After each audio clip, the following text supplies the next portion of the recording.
Hello friend नमस्कार good morning मु प्रभाकर आपन देखुछंती ओडिया शक्ति टीवी। आज मे 27 तारिख चलतु जानी नवा आज दिन सबकि टॉप न्यूज अपडेट देश विदेश आरंभ करी ओडिशार समस्त गुरुत्वपूर्ण खबर जानीपारे से आपण को अनुरोध वीडियोटी शेष जाए निश्चय देखिए वीडियो को लाइक करेंगे जहाद्वारा आज दिन सबकि टॉप न्यूज अपडेट जानीपारे। प्रति खबर प्रकाश पाइला जुक्त 2 परीक्षा फलाफल चलित वर्ष कला पास आहार 80.95% थिबा बेले विज्ञान रे पास आहार 86.93%, वाणिज्य रे पास आहार 82.27% और धंदामूलक शिक्षा 68.02% पास आहार रही। परवर्ती खबर मुसलमान मानकु संरक्षण देबा पाई विरोधी संविधान परिवर्तन करबा पाई निष्पत्ति नैचंती बोली प्रधानमंत्री नरेंद्र मोदी उत्तर प्रदेश विरोधी को टार्गेट करी कहिचंती। मोदी कहिचंती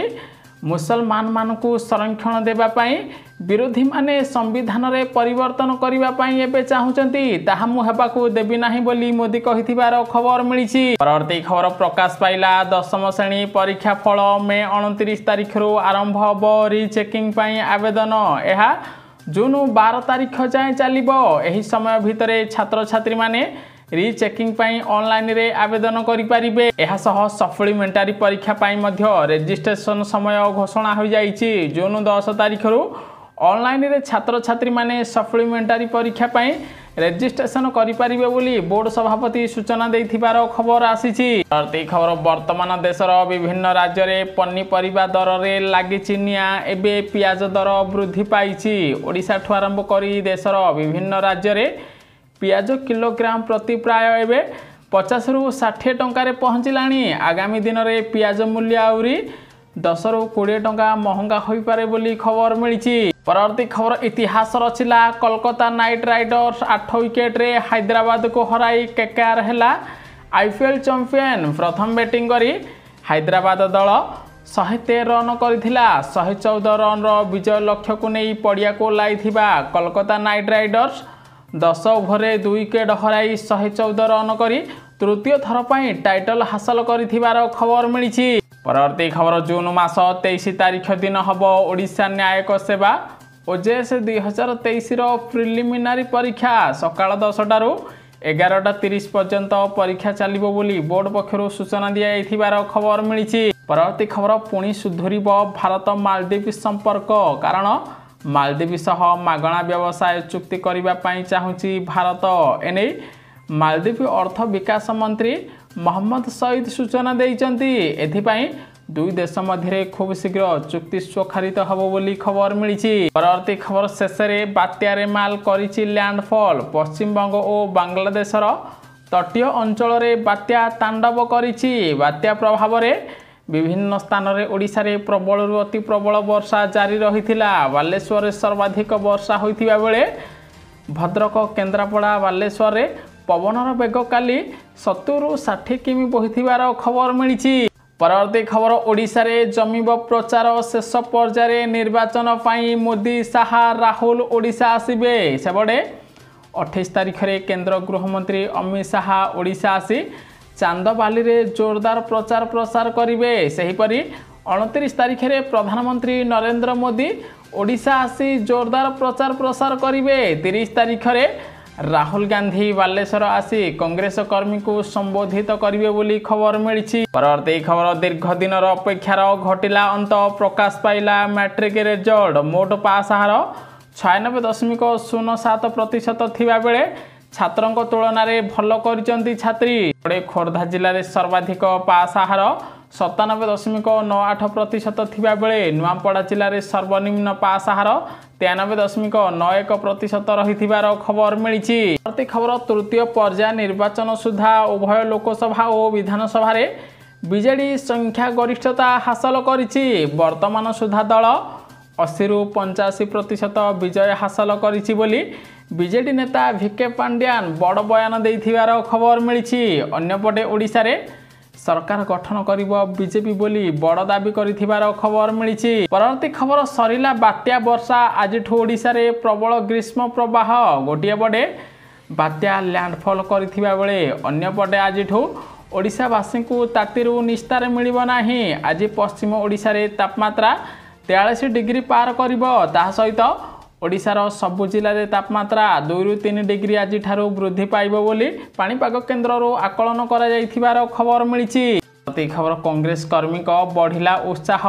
29 तारिख रे ओडिशा आसुचंती कांग्रेस राष्ट्रीय अध्यक्ष मल्लिकार्जुन खड़गे। सेहीपरि 30 तारिख रे बालेश्वर सिमुलिया रे महाजनसभा को संबोधित करिवे राहुल गांधी बोली खबर मिलिछि। परवर्ती खबर ओडिशा रे तृतीय पर्याय सर्वाधिक 74.45% मतदान होइछि। संबलपुर संसदीय क्षेत्र रे 79.50% मतदान होइथिबा बेले केन्दुझर लोकसभा क्षेत्र रे 78.97, ढेंकानाल रे 78.01%, सेहीपरि पुरी रे 75.43%, कटक रे 71.20% मतदान होइछि बोली ओडिशा निर्वाचन अधिकारी सूचना देथिबार खबर मिलिछि। परवर्ती खबर केंद्र सरकार को कड़ा चेतावनी। माँ क्षीर विक्रय कले नियाजिब कड़ा कार्यानुष्ठान। सेबड़े मानव क्षीर एवं एहार उत्पाद उपरे एफसीआई कड़ा चेतावनी देछि। एहा सहित मध्य कहा जायछि जे मार क्षीर को वाणिज्य करिबा जहा कोनोसी प्रकार यथार्थ नुहे एवं सरकारी संगठन द्वारा अनुमति नाही। ताहा सहित जे माने एबे माँ क्षीर को विक्रय करिवे सेमानक विरोध रे दृढ़ कार्यानुष्ठान नियाजिबो बोली केंद्र सरकार कड़ा चेतावनी देथिबार खबर मिलिछि। परवर्ती खबर भारतीय रेल रे बम्फर नियुक्ति। जदि आपण भारतीय रेल रे चाकरी खोजुजंती तेबे आपणक पई आसिला सुवर्ण सुजोग। एबे 1010टी अप्रेंटिसशिप पद रे नियुक्ति प्रदान करा जिवो। एथिबाई ऑनलाइन आवेदन आरंभ हो जाइछि। इच्छुक प्रार्थी माने रेलवेर ऑफिशियल वेबसाइट को जाई आज ठारो ऑनलाइन माध्यम रे आवेदन करि परिबे। आवेदन करिवार शेष तारीख होउछि जून मास 21 तारीख। प्रार्थी जदि द्वादश पास करिसंती तेबे से माने ऑफिशियल वेबसाइट को जाई ऑनलाइन माध्यम रे आवेदन करि परिबे बोली खबर मिलिछि। परवर्ती खबर आज ठारू जून 1 तारीख पर्यंत वाराणसी रे रहिबे प्रधानमंत्री नरेंद्र मोदी। केवल 29 तारीख रे ओडिशा आसिबे। गोटिए पटे जून 1 तारीख रे सप्तम तथा शेष पर्याय 8टी राज्य एवं केंद्र शासित अंचलर 57 आसन रे भोट ग्रहण करा जिवो। उत्तर प्रदेश रे केवल 13टी लोकसभा आसन रे भोट पड़िबो। तेणु आज ठारू 1 तारीख पर्यंत वाराणसी रही जोरदार प्रचार प्रसार करिवे प्रधानमंत्री नरेंद्र मोदी। उत्तर प्रदेशर 13टी लोकसभा सीट पाई जोरदार प्रचार प्रसार करिवे बोली खबर मिलिछि। परवर्ती खबर राति 8टा परे बंद रहिबो चा और ढाबा दुकान। पुलिस रो बड़ पदक्षेप। सेबडे निर्वाचन परवर्ती हिंसा रोकिबा निमंते गंजाम पुलिस रो बड़ पदक्षेप। जिला पुलिस रो निष्पत्ति अनुसार राति 8टा परे बंद रहिबो गंजाम जिलार सबु ढाबा और चा दुकान। जिलार समस्त थाना अधिकारी को निर्देश देइचंती गंजाम एसपी। तेबे परवर्ती निर्देश न आसीबा पर्यंत लागू रहिबो नियम। अर्थात जून 5 तारीख पर्यंत राति 8टा परे बंद रहिबो समस्त चा दुकान और ढाबा बोली खबर मिलिछि। परवर्ती खबर विवाह पाई 2.5 लाख टंका देबे केंद्र सरकार। एमानकु मिलिबो। सेबडे समाज रे सचेतना आनिबा तथा गरीब जनसाधारण को विकास पाई अनेक योजना कार्यकारी करुचंती उभय केंद्र और राज्य सरकार। तेबे एथिपाई मैरेज स्कीम बा नुआ योजना आरंभ कर देइचंती केंद्र सरकार। जदि आपण एही योजना रे शामिल हेबे आपण को मध्य टंका प्रदान करा जिवो। एही योजना मुताबक जदि जने युवक बा युवती अन्य जाति तथा कोनोसी दलित समाज रे निज जीवन साथी बाछिबे तेबे सेमानकु सरकार पुरस्कार स्वरूप 2.5 लाख टंका प्रदान करिवे। अर्थात जदि कोनोसी युवक युवती दलित समाज रे निजे विवाह करिवे तेबे सेमानकु एबे 2.5 लाख टंका प्रदान करा जिवो बोली केंद्र सरकार निष्पत्ति नैथिबार खबर मिलिछि। परवर्ती खबर कर्मचारी पई भल खबर। दरमारे 19,200 टंका वृद्धि कले सरकार। सेबडे निर्वाचन रेजल्ट न आसणु आसिला खुशी खबर। दरमारे हब 19,200 टंका वृद्धि। केंद्रीय कर्मचारी 7 पे कमिशन अपडेट देइचंती केंद्र सरकार। एबे केंद्रीय कर्मचारी डीए रे 4% वृद्धि करा जिवो। फल रे ମାସକୁ ପ୍ରାୟ 1600 ଟଙ୍କା ଅଧିକ କର୍ମଚାରୀଙ୍କୁ ମିଳିବ। ଏହା ଅନୁଯାୟୀ ବାର୍ଷିକ 19,200 ଟଙ୍କା ବୃଦ୍ଧି ହେବ କେନ୍ଦ୍ରୀୟ କର୍ମଚାରୀଙ୍କ ଦରମା ବୋଲି ସରକାରଙ୍କ ପକ୍ଷରୁ ସ୍ପଷ୍ଟ କରାଯାଇଥିବାର ଖବର ମିଳିଛି। ପରବର୍ତ୍ତୀ ଖବର, ନଗଦ ଟଙ୍କାରେ ଦାମୀ ସାମଗ୍ରୀ କିଣୁଛନ୍ତି ଭାରତୀୟ ଲୋକ।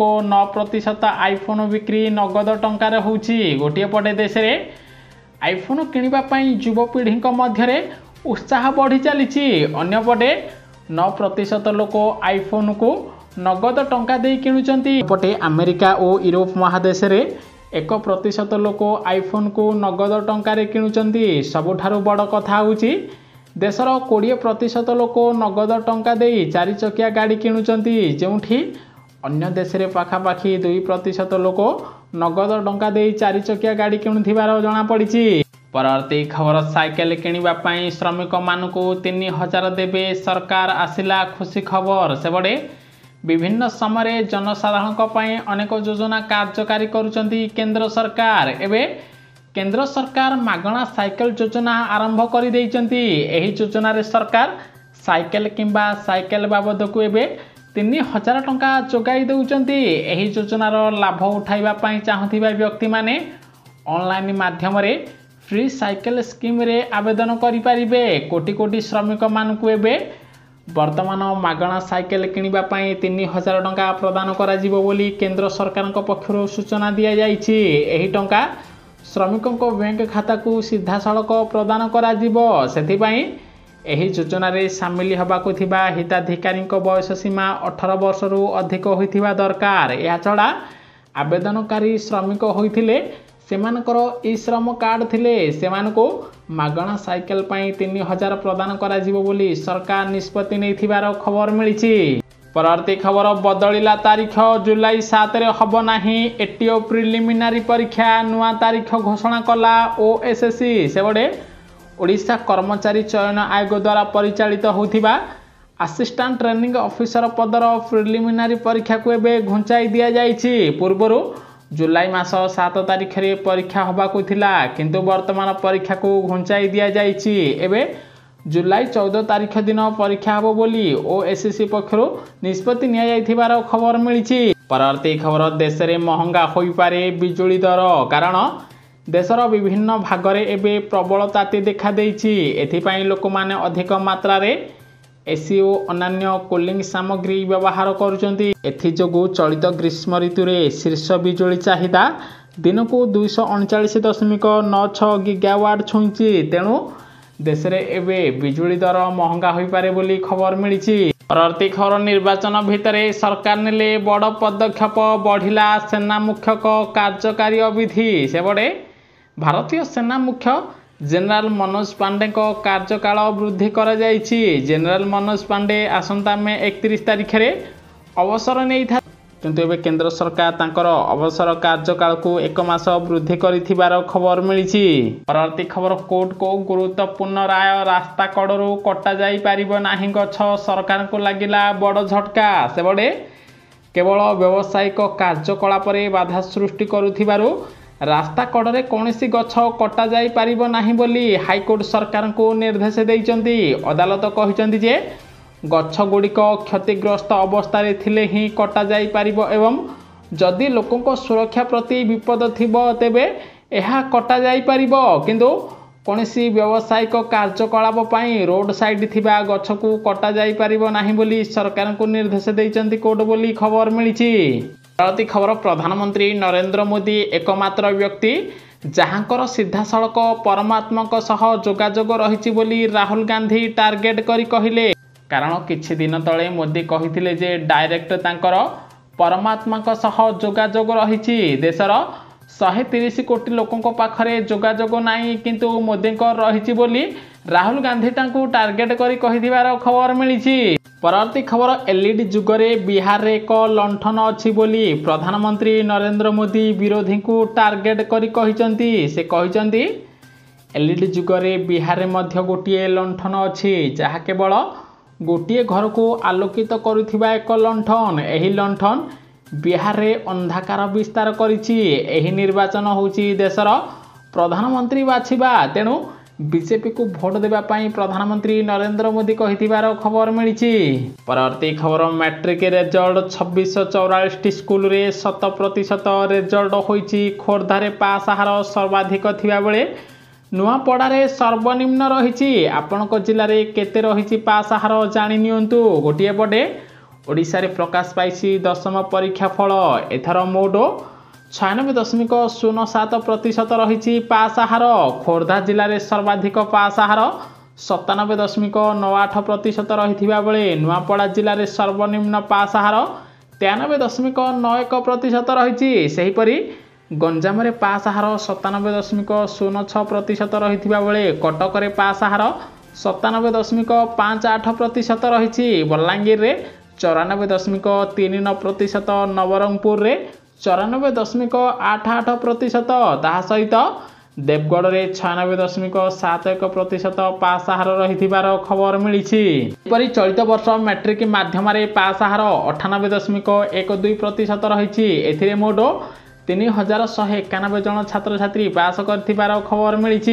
परवर्ती खबर देश में बढ़िबारे लगी मोबाइल उपभोक्ता संख्या। 2023 रे देश में मोबाइल उपभोक्ता संख्या 130 नियुत रही। 2029 सुधा यह संख्या 860 नियुत अधिक अर्थात 86 कोटी को वृद्धि पाइपारे बोली ट्राई पक्षर सूचना दी खबर मिली। खबर जून मास 19 तारिख परीक्षा अनुष्ठित हब। सेबड़े ओडिशा स्वास्थ्य विज्ञान विश्वविद्यालय उच्च माध्यमिक शिक्षा परिषद ओडिशा और माध्यमिक शिक्षा परिषद रे नियुक्ति पाइबा पाई थिबा जूनियर असिस्टेंट पद को नहीं आसी बड़ अपडेट। जून मास 19 तारिख दिन एही पदर प्रिलिमिनारी परीक्षा अनुष्ठित हब। ओडिशार बालेश्वर, ब्रह्मपुर, भुवनेश्वर, जयपुर, संबलपुर यही 5टी जोन रे परीक्षा आयोजित करा जिवो बोली खबर मिली। न्यूज़टी संपूर्ण देखिथिबारु आपनको बहुत बहुत धन्यवाद। वीडियो को लाइक करी शेयर करिवे समस्ते। आज दिन सब किछि टॉप न्यूज अपडेट जानि पारिबे।